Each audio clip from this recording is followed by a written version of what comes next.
So this is Great. Okay, got it. I don't. We try things to spell.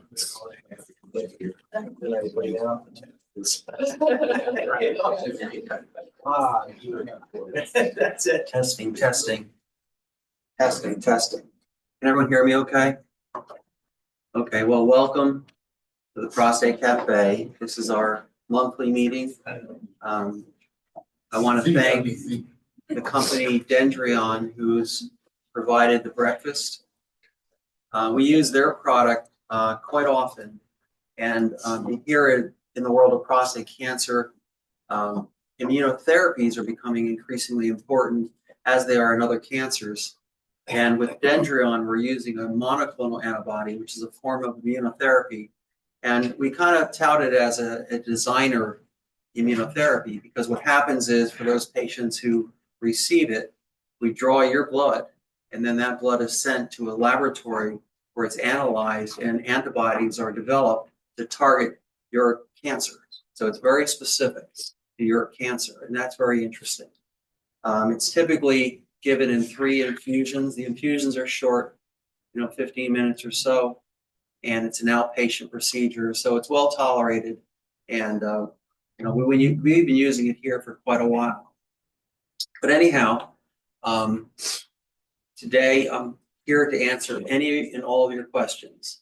I think I can yield fair just answers about anything on prostate cancer, and I can delve off into benign prostate issues if you like, and even other cancers. So, well, let me also say on the tables, you'll see some interesting information. One is we put together a newsletter every 6 months, and this one is particularly interesting to many. The question is, my prostate cancer has spread. What do I do now? And this is something that we've been involved with for a long time, in terms of we just don't say, go home and do nothing about it because it's too far advanced. More often than not, we treat you, and we have some really good results doing that. And there are other places, other universities, which are showing similar results as us, but it is an aggressive treatment, although the fact that it's aggressive doesn't mean it's toxic. So we're not big fans of chemotherapy here. Not that it doesn't work for prostate cancer, but we feel that cancer medicine is really going the direction of enhancing the immune system. And chemotherapy kind of drops your immune system down. And that's not a good thing from our perspective, whereas hormonal agents actually bolster your immune system. They make it stronger, as does radiation. There's another paper on the table. It says good radiation doesn't exist. And that's really interesting, too, how people who have been subject to radiation during their lives or continuously actually have less diseases. And there's some very interesting data coming out about that, where it could actually be preventative for cancers. You all know about the Chernobyl accident in the 80s in Ukraine. And, the people there fled, but the animals stayed. And we're finding now some of the animals that currently reside in the Chernobyl area don't get cancers. And so they've developed mutations that make them cancer resistant. So it's very interesting data as well. But anyhow, what I'm going to do is, if you have questions, I'm going to take your question and sound it out to the rest of the audience in case you didn't hear the person questioning. Anyhow, is there anyone here who has a question? Okay, that's fine. What I can do is just talk about prostate cancer in its many ways that it presents. And in some people, it presents as a focus of cancer in the prostate only. And for those patients, there are many options available to those patients, including but not limited to surgery. There's focal ablative therapies where you actually put probes into the prostate and freeze or heat the cancer in its place. And then there are the radiation regimens of all kinds.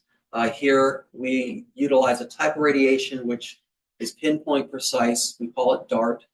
That stands for Dynamic Adaptive Radiation Therapy.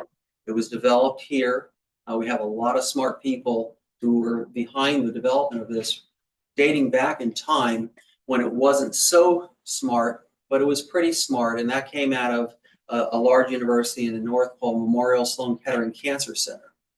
And they were the first to actually develop computerized radiation for the prostate.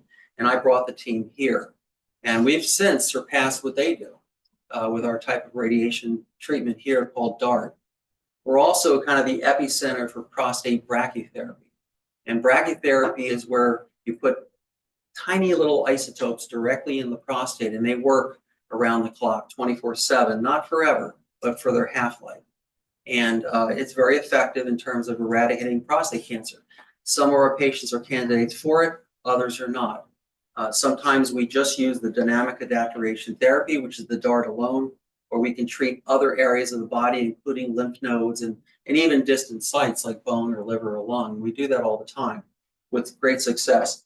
But one of the big issues with prostate cancer is many men think that if they're just diagnosed with local disease, they can do just about anything. Now, I would also say that some men with local disease who have minimal disease, and if it's a lower grade, that they can actually be watched. But they have to be watched carefully because cancers mutate.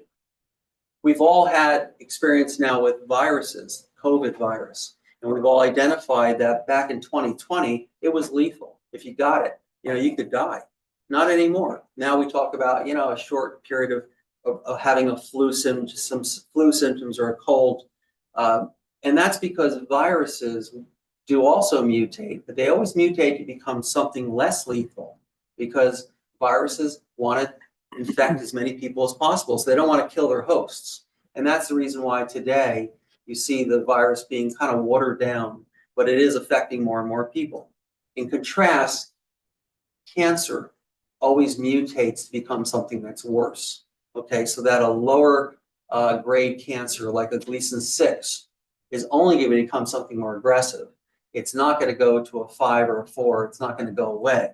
It's going to mutate to become something more virulent or lethal. And that's what defines cancers: uncontrolled growth, which is lethal. And so cancers do a pretty good job of both of those. But the interesting thing is that the prostate is an organ like this. It has a right and left side to it. And while cancers develop in the gland, they almost always begin in an area that we call the peripheral zone. You just think of the periphery of the gland. So most cancers are kind of hanging out on the sides here. They can happen here or here, but it's not so common. And with those that happen in the center, we're not immediately concerned about them because they have a ways to get out. But because of the fact that prostate cancers begin in the peripheral zone, on the periphery, on the margin, they can also leak out into the tissues around them. And so they leak in too, but it's the leaking out that causes problems because that may be areas that you can't get to, for example, with the surgical scalpel. Now, most tests, be it MRIs, CAT scans, aside from maybe some high-end ultrasounds, don't pick this up. And the reason it doesn't is because that's microscopic disease. It's invisible, okay? But it's there very commonly. And to make it even easier for the prostate cancer is the prostate has no capsule. Most organs in our bodies do, and you'll find that other areas in the urogenital area do. For example, the bladder has a really thick capsule to it, and a kidney cancer or kidneys even thicker for the kidney cancer to break through. The prostate has none. And so, it's not like it's got a big rind on it, like a big thick capsule. It doesn't. So because of that, it affords easy penetration into the tissues around it. The reason why that's important from many perspectives is this. If a patient elects to have surgery, he thinks his prostate gland is involved with cancer only. It's not anywhere else. Okay, but that may not be the case. And it's actually, we came to find rarely the case when we started testing the prostate to nanoparticle imaging, which can pick up, almost microscopic disease. And then we found it was commonly outside the prostate. But if you just think about it with surgery, you are removing the prostate. and that's what you're removing. And if you do that, you're just leaving these cells behind. And those cells will aggregate, and next thing you know, your PSA is rising again. And so those are some of the issues with prostate cancer from a surgical perspective. Similarly, when you do ablative therapies, one is freezing the prostate, the other is heating the prostate. But in both of those, you put a probe into the gland, and right around the probe, you heat or freeze the area. And actually, you try not to treat just outside the prostate edge, because outside the prostate edge, there are some critical structures like nerves, arteries, and veins. So you basically try to just freeze or heat this, but again, you're missing the outskirts, and that's the problem. Another problem with prostate cancer is that the gland is actually vulnerable to cancer. Any part of it, meaning right, left, bottom, top. We call this a field effect. Field effect means that there's something that caused your prostate cancer in the first place. Was it a genetic predisposition because you have relatives who have prostate cancer or breast or ovarian cancers in the females? Or is it something else that you were subject to in your lifetime, a toxin, a pollutant? You know, Agent Orange in Vietnam is very common. But then there's also stressors that cause it. There's potentially, in some men, their testosterones are bounding in their 20s and early 30s, more so than other men. If they get those really high spikes, it could actually set the stage for prostate cancer in the future. The reason why that's important, again, for focal therapies, is that if you come in and ablate this, what typically happens is, let's just say your PSA was 5. It'll go to 2 or 3, but not for long. You'll follow it. Within a year, it might be 4 or 5. You do additional imaging a year later, and what you find is another cancer here, or somewhere else on that peripheral margin. So that what you have to do then is go back and ablate another area. Each time you do that, you're compounding side effects. Because the overwhelming objective of doing the just focal ablation, where I'm putting a needle in here and freezing or heating it, and I've done hundreds of them, is actually to lessen any potential side effects. But once you get into doing 2 or 3 of these, the side effects are compounded, and then you run the risk of having other cancers unchecked, and they mutate and they go elsewhere. Does anyone have any questions regarding that? Yes, sir. Yes, my neurologist said that one side of my prostate was on and the other side was not. Yeah. Reason? Yeah, so he's asking, he had presumably a digital rectal examination, and his doctor told him on one side it was hard and the other side was soft. So what we do with digital rectal examinations is we try to feel the cancers. And sometimes you can, and most times we can. And you typically feel a lump, a bump, or a nodule, or a hard spot, or a firm area. That's typically the cancer. Okay, whereas areas which are not cancer in the center here, it'll feel somewhat soft or pliable. So yeah, so basically it's a way of staging. It used to be that was the only staging when things were pretty primitive. It goes back to the 70s and 80s when we used to talk about a Jewett nodule. And what it basically was a palpable nodule which was confined to one side or the other. Now we have more advanced technologies, and most men who have prostate cancer are going to get an MRI, and that's been a really great tool for identifying prostate cancer. Going back in time, 10 years ago, even an MRI didn't show much with respect to the prostate.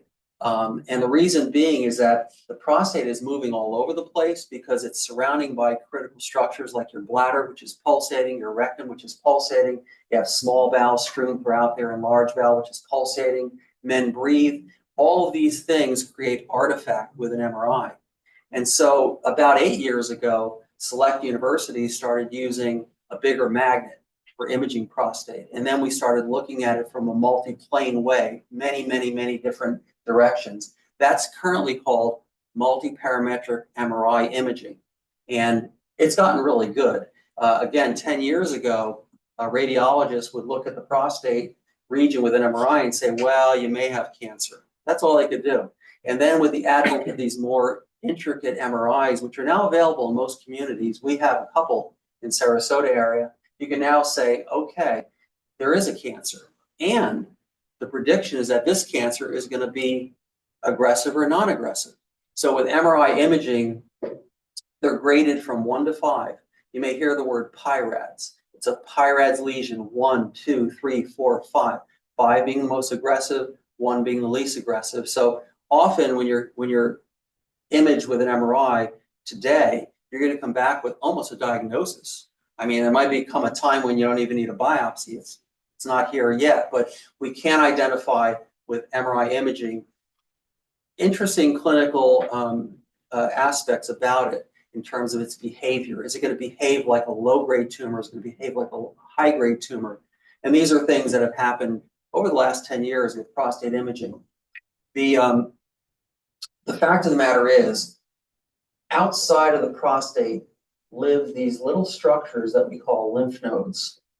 And lymph nodes are actually throughout our bodies, they're scavengers. They're there to remove things that are not supposed to be there. And I've told most of you who are my patients, you may have had a lymph node, in the neck when you had a tonsillitis or a sore throat, or someone who did. And the reason why the lymph node under the neck was swollen because it's removing things that are not supposed to be there. So it's going to remove, infection, it's going to remove inflammation, but it's also going to remove cancer because cancer is foreign to the body. And so the prostate happens to live in an area that has so many lymph nodes. There's hundreds of them on each side.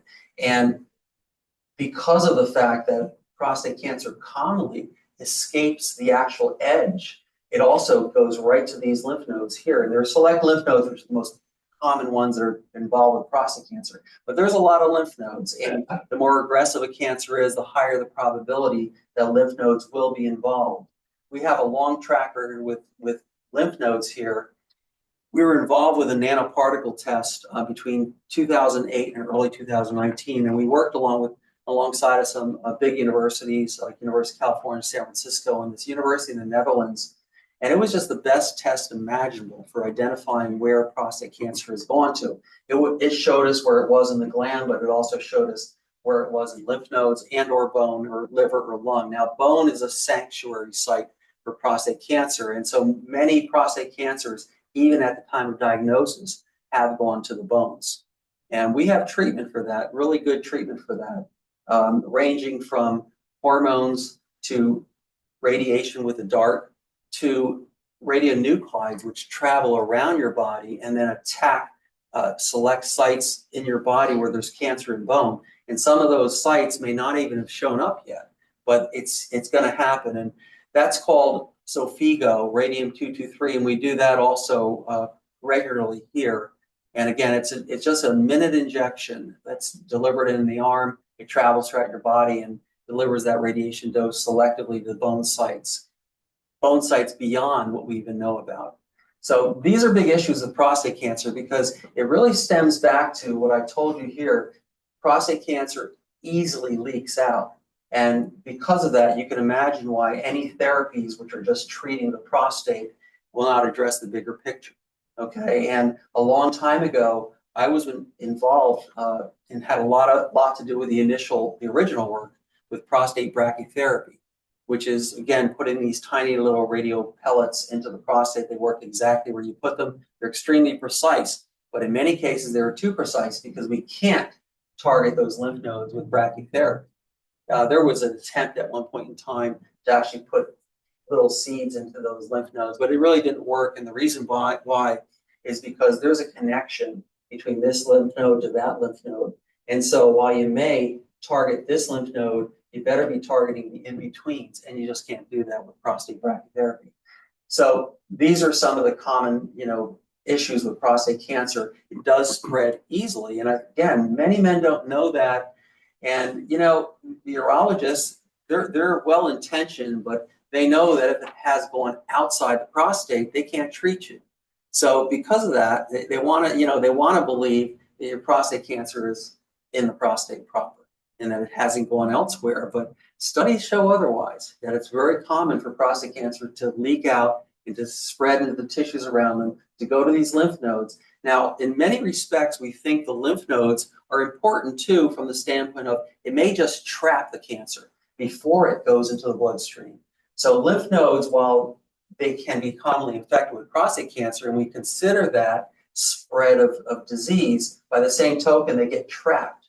The cancers can get trapped in the lymph nodes, and a lymph node that starts here, that cancer's got to go to this one in a stepwise way. It rarely does it go out into the bloodstream. It typically methodically goes, we call up the chain. We have lymph nodes from our feet to our neck, and the flow is kind of north in the body, from the feet up to the neck. And that's the same around this area where the prostate lives. So lesions which may go to this lymph node here, go here, here, here, in a methodic way before they actually disperse into the bloodstream. And we've taken advantage of that by treating lymph nodes with the DART radiation, which is very precise, and we could do it effectively with minimal side effects. Someone online is asking, will CT scans done here at Dattoli show calcifications in the prostate? Yes. So the question is, will CT scans, as are done here, demonstrate prostate calcifications? And yes, they absolutely will.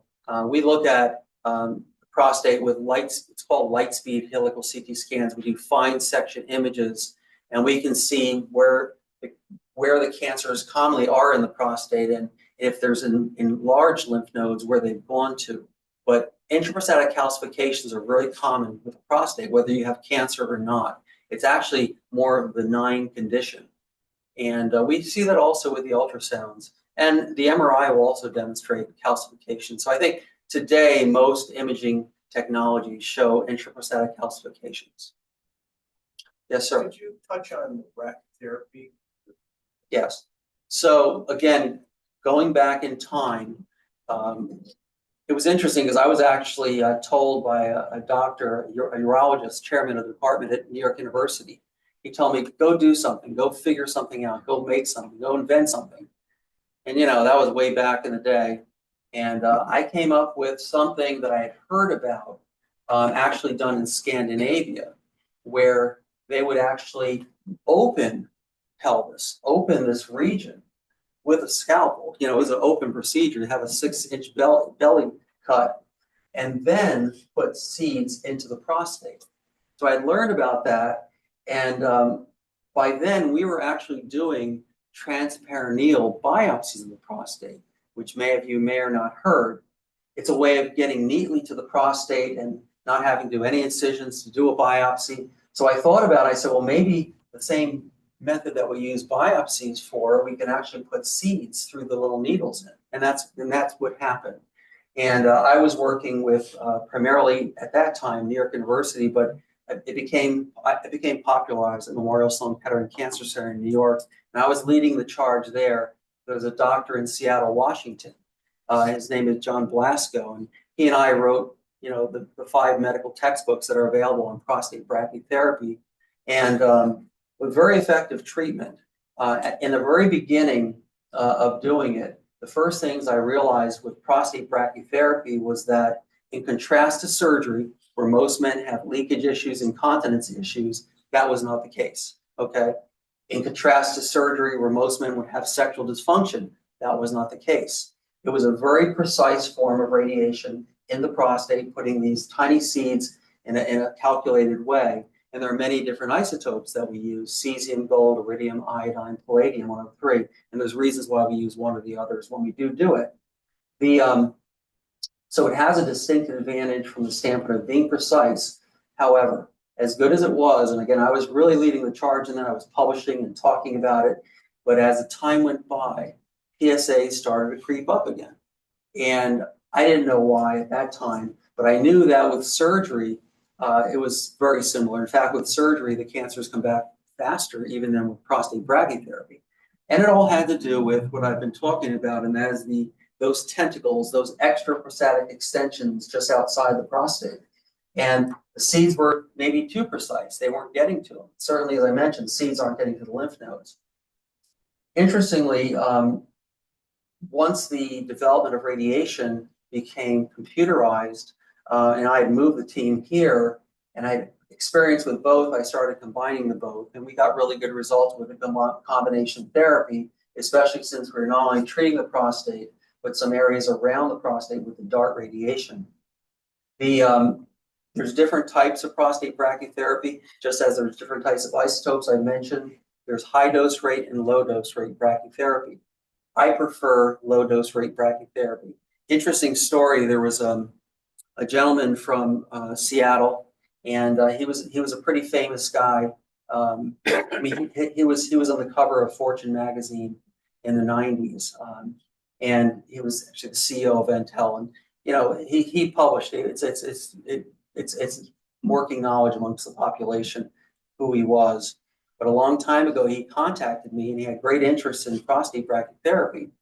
And he said he just couldn't leave. You know, that's where his company's hub was on the West Coast. And I said, well, you know, I have a friend. He's excellent. He's at the time it was the Northwest Tumor Institute in Seattle, and I sent him to Dr. Blasco. Wouldn't you know it, he ended up not going to Dr. Blasco. He literally went into the wrong door, as I say, and he got high dose rate brachytherapy. It was very interesting. I never heard from him again. And then a couple years later, I saw the cover of Fortune magazine, and it was, you know, his name was Andy Grove, CEO of Intel, and I was with great interest. I opened it up only to find out, yeah, he didn't have the type of brachytherapy that I had pioneered, but rather a type where you put these needles into the prostate. So now you have a bunch of needles like this, and you keep them there for a long enough time to thread isotopes through the needles themselves. And what happens is down here, there's a little aperture which hooks up to a tool we call micron or a nucleotron, which is a radioactive tank. It's like we call it pig. It's a lead pig, but it mechanically feeds the isotope up to the areas of the prostate, and then it pulls it back out. And at the end of the procedure, you take out all the needles and the isotopes. The problem with that is the isotope used for high dose rate brachytherapy is a very penetrating one, and so the benefits of brachytherapy are its precision. But if you have an isotope that's so penetrating that, you know, an area out here is going to get a hefty dose. In fact, going back in time when I started doing the high dose rate, I had my patients stare at their groins and put lead shield goggles on them to avoid cataracts. So it's a very penetrating type of isotope, and that's the reason why I don't like it. Okay, it's just too penetrating, and you know, defies or defeats the purpose of precise radiation. So, and there are other reasons why too, and it's also pretty miserable for the patient. Yeah. Okay. But anyhow.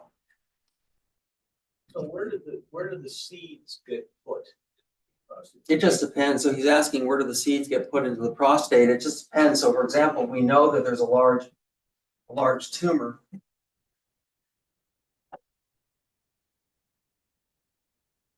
So again, here's the prostate. If there's a large tumor here, what we try to do is put seeds directly into the tumor, seeds around the tumor. And sometimes, and I actually developed this concept of putting seeds outside of the prostate to get the uniform dose to that tumor. It was really interesting because I published a paper putting seeds outside the prostate, and I started getting all these calls from doctors elsewhere, and they said, gee, we're doing that, but the seeds are going all over the place. They're leaving the area. And the reason that was because the isotopes they were using, these are tiny isotopes. If you magnify them, an isotope may look like that, where it has these convex ends, like a bullet. And those bullets can move around. And that's the problem. Whereas the isotope that I use, or the isotopes I use a container, you blow it up 10,000 times, it looks something like that. That's different. And what I do is I put the needle in this way and then twirl it, and the tissue locks it in. So there's no migration of seeds. So that's how we do it. Yeah, that's interesting. The migration was a point that a doctor I talked to before I came here mentioned. Yeah. Is you got to be careful with the seeds because they can end up going all over the right. And that's interesting. You develop a so we don't have that problem here. That. Yeah, we use only the isotopes that we can and have concave ends that we can. But it is confined to the prostate. The seeds are confined pretty much to the prostate, or I guess what you're saying is it's possible. It's possible to place them on the outside in On select certain areas. cases, yeah. Okay, you don't want to obviously place them where the neurovascular bundle is running around the prostate. The prostate's a really busy location. You know, it's got nerves, arteries, and veins going this way. It's got the bladder neck coming this way, and there's a big valve here, which is the control point of your bladder. We call that the internal sphincter of the bladder. And, you know, you have urine here. Well, the problem with surgery, again, is that these are nerves, arteries, and veins that are going to the penis. But when you cut it out like this, now you do have to take out the big sphincter, and that's the reason why men who've had their prostates removed will have issues with leakage, just because the big sphincter's got to go. There is another group of sphincters down here, but they're really small in comparison to the big ones. So that's one problem. The other problem is that the nerves are severed, or they're challenged by whatever you're doing. The prostate's a sexual organ also. You know, we often talk about the prostate being the G-spot in men. It has a lot to do with orgasm. It actually makes most of the seminal fluid called the ejaculate. That seminal fluid gets stored in these appendages off to the side we call seminal vesicles. And then the prostate mechanically contracts upon orgasm and pushes the ejaculate out. So it's a very sexual organ. So you think about it, if you remove that very sexual organ, you may have problems with sexual function. That's hard to recover because many men who have their prostates removed surgically and have ED, they can't get an erection. They'll get something like a penile implant. And they'll get an erection with a penile implant, but then they may not get an orgasm. So these are kind of issues, you know, that I've worked around my lifetime and career. I used to do radical prostatectomy a long time ago, and I got away from it just because of all those complications, but mostly because it was not taking care of the cancer outside the prostate. And today, the procedure with radical prostatectomy is called robot-assisted laparoscopic prostatectomy. It's not a big incision, so it's easier from that perspective. But the other problem is the lymph nodes, which used to be removed at the time of radical prostatectomy, can no longer be. You can only remove a couple lymph nodes down here. That's it, and those are not even the ones that are typically involved by prostate cancer. So there are some shortcomings. Yes, sir. Yeah, I just have a question regarding the PSA. The standard seems to be if it's greater than 4, you're considered to have prostate cancer. Well, in my case, it was like mine was under 2 for 4 or 5 years, and I had no indication of anything except symptoms of frequent urination day and night, and that's the only way. I happened to go to the urologist, and they did some tests and finally showed up. Can you talk on that a little bit as far as how does that? Yeah, so this gentleman is saying that he had prostate cancer but didn't know it because didn't hit that magic number of 4 or greater where it, you know, was an alert to the doctors. So what's with that? His first signs were, you know, urinary bother and things like that. Well, the reason that is that as a prostate cancer becomes more aggressive and it goes through the phases of grading. So when you start out with an early prostate cancer, well, the cell is not that different from the normal prostate cell. And the normal prostate cell also makes PSA. So men who have an enlarged prostate with benign prostate cells makes more PSA just because the cells are prostate cells, they make PSA. What happens is when it becomes cancerous, well, the cancer is growing faster. But when it's a low-grade cancer, for example, Gleason 6, it really does resemble the prostate cell quite a bit. Okay, so it's going to make PSA just like the benign cells do, but because it's dividing faster than the benign cells, it makes a lot of PSA. This is the reason why sometimes a higher PSA is not such a bad thing, okay? Because it just may be that you have a lot of low-grade tumors that resemble prostate cells a lot, so it's making more PSA.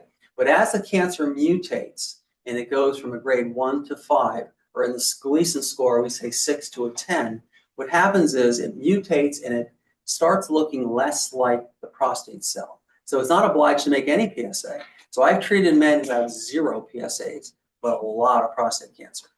Okay, and that's just because.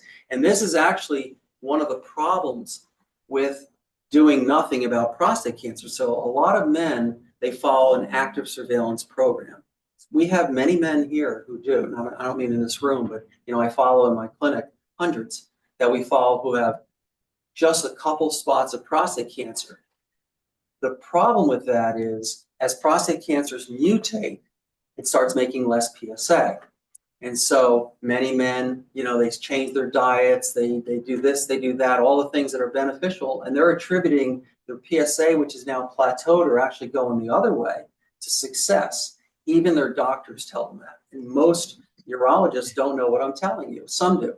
And it's becoming more and more known as things get published. But the fact of the matter is, sometimes when you're following a patient in the clinic with such what we call active surveillance, you're not treating, you get more alerted when the PSA is going down than it's going up.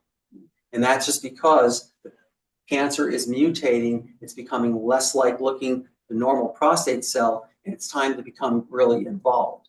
And so these are the problems with active surveillance, because you really have to stay on top of that patient, because after all, he's being followed. But as I told you, cancers only become more aggressive. They don't go the other way. They don't go dormant. They become more aggressive. And that's just the nature of the disease. And so we have to be careful with active surveillance. And more, I notice there's doctors out there that are just recommending that and following that and doing MRIs and ultrasounds and rebiopsies, and until the patient's disease has advanced, and then it becomes harder to cure. Yes, sir. How do you surveil other than watching the PSA? Is there anything else that Yes. you look at? So this gentleman's asking if you're under a program of active surveillance, meaning you're not treating, you're watching. Okay, it used to be called watchful waiting. And now many people say that's what became watchful worrying for them, because they became very, anxious about it, and it is bothersome. But when we do active surveillance here, typically patients had an MRI. Then we subject the patient to a three-dimensional color flow power Doppler ultrasound. It's a unique instrument that we have here. There are very few in the country, very few in the world. And they're very intricate tools that we look at the prostate with. We do biopsies with a 3D color flow power Doppler ultrasound, maybe fusing the MRI imaging as well, just to get as much information as possible. Comes back, maybe 2 spots or a low-grade tumor, and we say, okay, we can do active surveillance. What I'd like to have done is a patient coming in for biannual follow-ups every 6 months. And then with each time, we do a 3D color Doppler ultrasound. And that's how we do it. And if we find there's been progression of what we know you already had, then we recommend, okay, let's do another biopsy. Or we may just say, gee, it's really progressed a lot. We better just do something. So it just depends. There's a style that we have here, and a lot of it though is surrounding our 3D color Doppler ultrasound units. Yes, sir. If you have prostate cancer and you've been treated with that, and eventually you find other cancer in your body, is it a good chance that that's prostate cancer or another type of cancer? The gentleman's asking if you have prostate cancer, and you find you have another cancer in your body later on, I assume, is that related to the prostate? So with cancers, there's 2 types of ways cancers happen. One is called metachronous. Synchronous. It happens at the same time as the primary tumor, which means it's spread at the same time. So when you find out a person has prostate cancer, you do a staging workup. Today, primarily PSMA PET scans, you find it in the bones or the lymph nodes or the lungs or the liver. We call that synchronous primaries. If patient develops it afterwards, beyond 6 months or a year, then we call it metachronous primaries. It happened at a different time. A general rule of thumb is, first and foremost, don't create another cancer. In other words, you have prostate cancer, you find something, don't start going into the direction of this could be a lung cancer or colorectal cancer. First, rule it out that it's prostate cancer, okay? Because that's how we think in cancer medicine. Same, if you had a colorectal cancer and something else arises, don't start thinking it's something else. It's another type of cancer. It might be, but at first, rule out the primary site, because that's always the highest probability. It's always beyond 90% probability.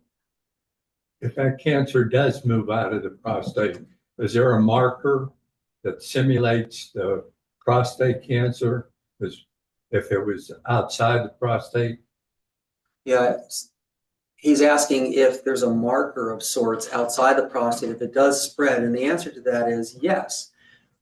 Prostate cancer, wherever it goes, is still prostate cancer. Okay, it still makes the PSA, and it makes other types of enzymes that we look for.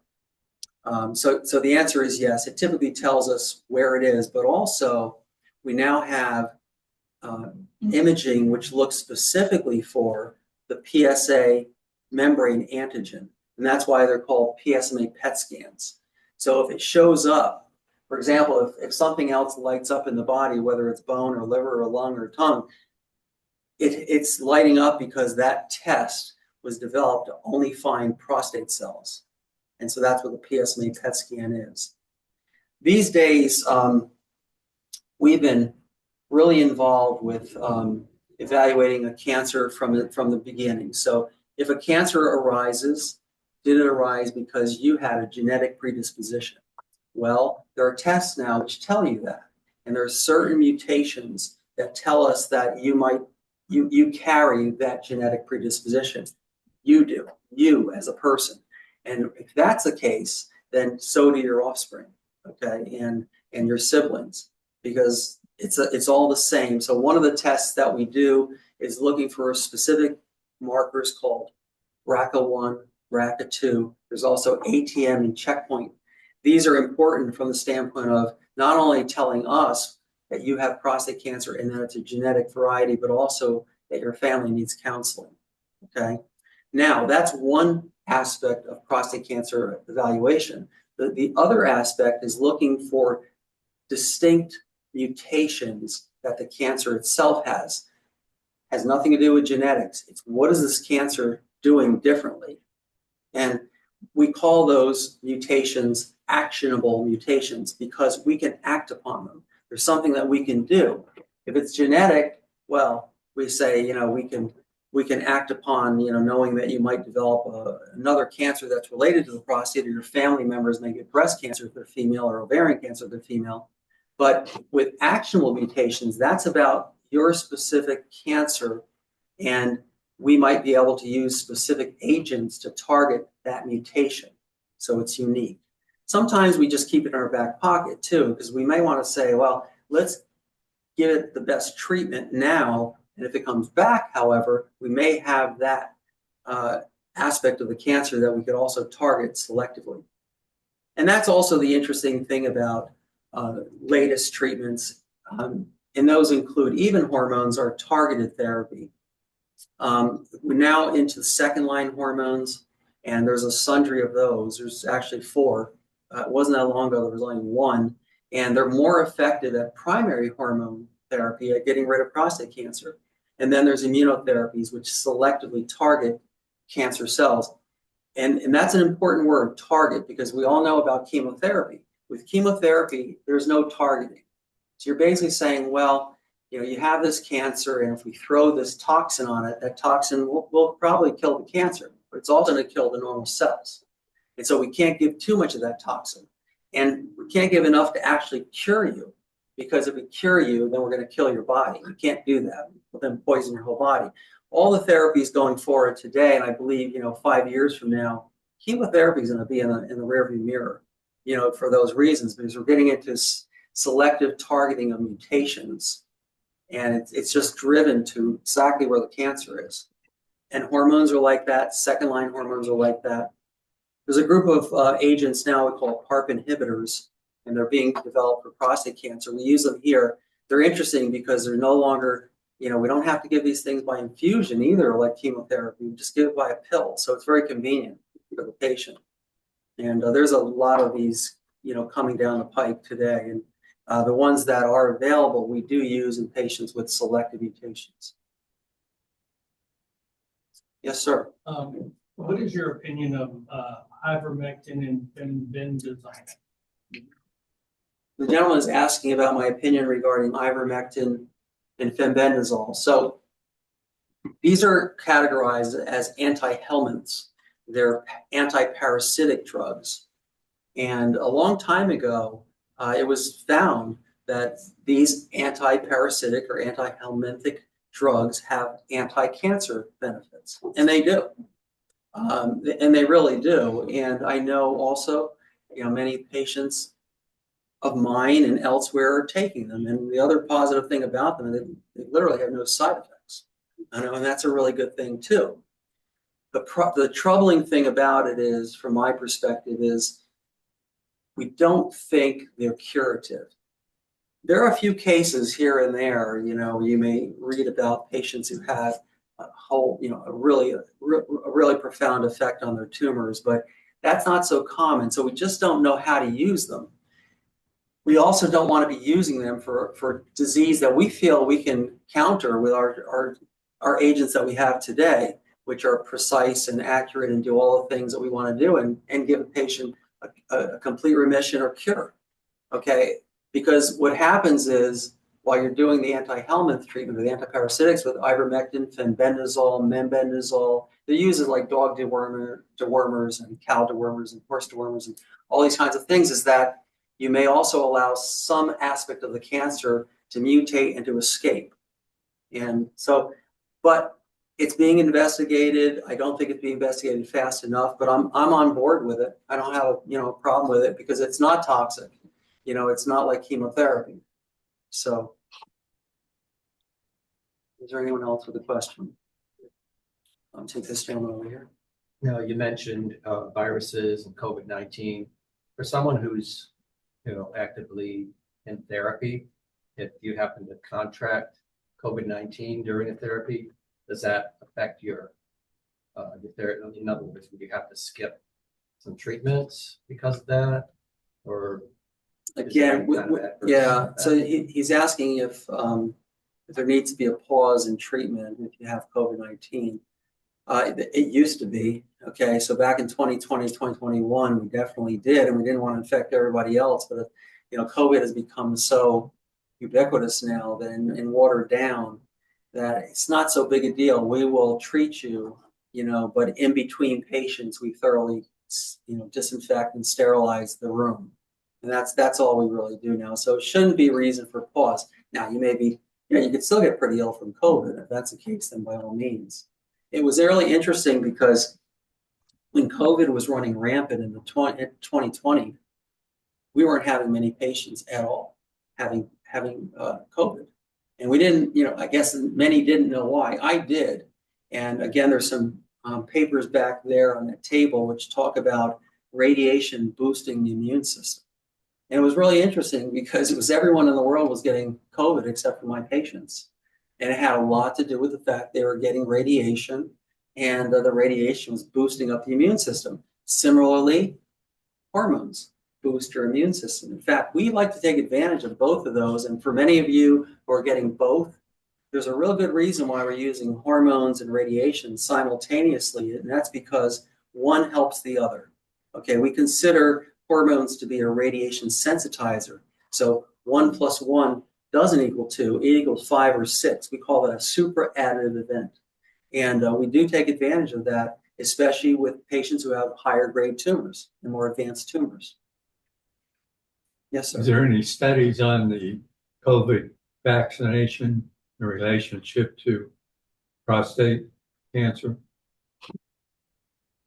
I don't know of a link between the two. I do not. You would think that since COVID does kind of bring down your immune system somewhat, that you might be more vulnerable to cancers by and large. But it is a short period of time, and during that short period of time, your body's going to come to the rescue with, the cytokines and the T cells and all those different elements. So I don't think so. I haven't seen any. They may be out there. There's been so many studies on COVID that there may be some relationship, but I'm not aware of it. It was interesting because a friend of mine is at the University of Massachusetts, and during that 2020 period, when what I was telling you, we were seeing, none of our patients were getting COVID, and he's at U Massachusetts. What he was doing is that time, you also may remember, so many people were ending up in the ICU units, with whiteouts of their lungs, and that was typically the killer. You get a pneumonia, white your lungs out, and then you die. Well, what he would do is he would go to the ICUs and irradiate the patients with chest x-rays, portable chest x-rays. And wouldn't you know, it had a lot to do with reducing their disease and getting them out of the ICU. He was even, in the latter part of this, he was wheeling the patients into the CAT scanning machines to get CAT scanned. And also was very effective at eradicating COVID at a time when COVID was really lethal. So it was very interesting. I was surprised it didn't catch on. You know, like everyone wasn't getting CAT scans or chest x-rays to eradicate their lung-involved, you know, COVID. Can we briefly touch on what the dynamic aspect is of the treatment? So, in virtually every university, every cancer center in the country, and it used to be us, what would happen is you sign up for radiation, okay? And then the first time you're there, you get all these scans to map out your prostate, cancer in the prostate, its relationship to those lymph nodes, its relationship to the bladder above it, the relationship to the rectum behind it, the bony architecture that you have, everything about you, all the personal traits you have anatomically. That's what happens on that day. Then you go for your treatment. And each and every day that you're treated, the plan that you came up with, the very best plan that you came up with, is executed every single day from 1 to 5 to 20 to 30. How many treatments you have, it's executed. Going back in time, a little over a decade, we identified the fact that, yeah, that's the case. That's what we're doing. However, we're shooting now tens of thousands of microbeams at tiny targets the size of dots. Are those dots really in the same place each and every day while you're being treated? We identified, no, they're not. And the reason they're not is because the prostate is such a busy location. It has, again, the bladder is on top of it pulsating, in front of it pulsating. The rectum has its own pulsations, it's pulsating. You have the diaphragm below it pulsating. You have the breathing patterns that are going on. It's chaos there. So that the targets are all over the place. And in fact, the reason why I found this out was because, again, we brought the brainchild from Memorial Sloan Kettering Cancer Center in New York here, and I brought the team here, but I was still seeing more side effects with respect to the rectum and the bladder. Shouldn't be, because again, that plan that we initially developed was perfect. Should be perfect treatment. But we weren't seeing that, and that's the reason why we started looking at what's really going on. And we came to find actually the areas moving all over the place, and that we had to have a way to figure out where it had gone to, where the targets were at the exact time that we're actually treating it. So that we needed a system where one side is imaging you, the other side watches your images and treats you only when the targets are where they're supposed to be. Okay, and that's what we call DART. It's dynamic. Okay, it's dynamically adjusting our microbeams to your body's motion while you're moving in real time. And that's unique. Okay, it really is. But you know, interestingly, it was recently looked at to do DART with MRIs. And first thing I said was, that's just the wrong technology to be doing this, because we use, again, light speed helical scans, 4D imaging. We use Line RT and Vision RT. All these are rapid firing. MRI is slow. You know, if any of you had an MRI, you know you're under on the table for 45 minutes or an hour. How can you do that? And it was corrected. They basically went belly up, and no one's doing the MRI guided, you know, radiation anymore because it doesn't make sense. You know, so anyhow, does that answer your question? Yeah, Okay. that's good. Mm-hmm. Yes, sir. How's that AI helping you out today? It is. So in contrast to not that long ago, so even we do develop a perfect plan of you. Okay, then the perfect plan, though, is altered as we go forward. But that perfect plan is now looked at by AI. So, you know, it does millions of iterations of the plan. It wasn't that long ago where we would actually, let me say, my physicist and dosimetrist would do a plan and then present to me, you know, the 6 or 7 or 8 best plans. Not anymore. Now it's done with millions of iterations, so that it really is the perfect plan. It can't be done better. We are actually again, our ultrasound systems are very interesting, and we don't have it yet, but it was part of the plan when we bought the latest ultrasound units. There's none here, but what we're looking forward to is it's going to have a new module, which is actually going to detect prostate cancer. And it's also going to do volume. If any of you have had volume studies where we measure the prostate size, apparently it's going to do that immediately. So I think that'll be the most important thing. I don't know if it's going to detect prostate cancer better than I can, but we'll see. It's all interesting. Any other questions? All right, I think it's time. Well, thank you for coming. We'll be doing this again in a month. Thank you, You're Jeff. welcome.